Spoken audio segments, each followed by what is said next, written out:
ฮัลโหลนี่ฮาวสบายดีทุกคนมื้อนี้จะพามา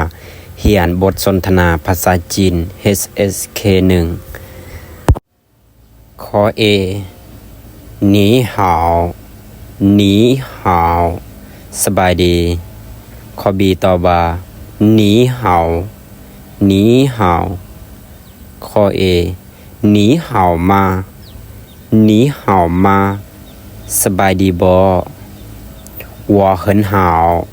我很好你呢你呢ค่อยสบายดีหลายเจ้าเด我也很好我也很好我也很好ค่อยก็สบายดีเช่นกัน好的好的โอเค你叫什么名字你叫什么名字你叫什么名字เจ้าชื่อหยัง我叫 B 我叫 B 我叫 B ค่อยชื่อ B 请问你是哪国人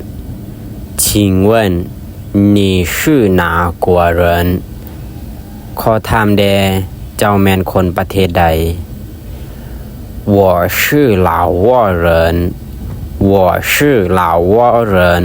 ค่อยเป็นคนลาว你几岁了你几岁了เจ้าอายุจักปีแล้ว我15岁我15岁ค่อยอายุ15ปี你在做什么你在做什么你在做什么呢เจ้ากำลังเฮ็ดหยังอยู่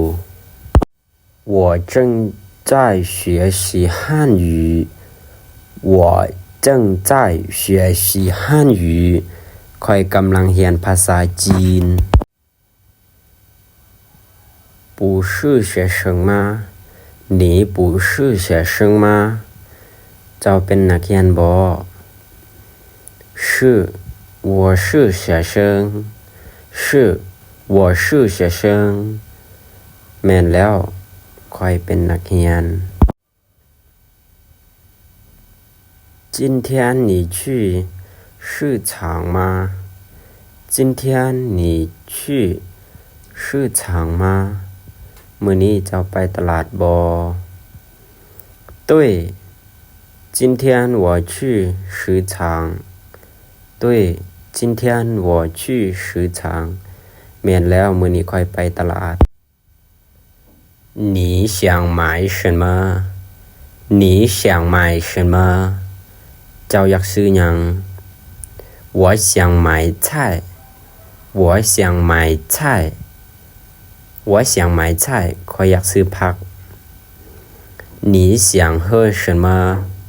你想喝什么เจ้าอยากดื่มหยัง我想喝水我想喝水我想喝水ข้อยอยากดื่มน้ำโอเคมื้อนี้จะพามาเรียนคำศัพท์ HSK 1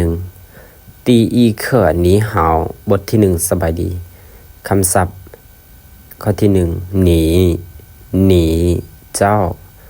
好好ดี您ท่าน你们พวกเจ้า对不起ขอโทษ没关系บ่เป็นหยัง第二课谢谢你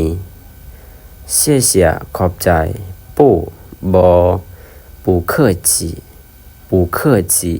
บ่ต้องเกรงใจ再见ลาก่อนพบกันใหม่第三课你叫什么名字บทที่3เจ้าชื่อหยังเจ้าเอิ้น什么หยัง名字名字ชื่อ我快是man老师ครูอาจารย์มาบอ学生นักเรียน人คน中国ประเทศจีน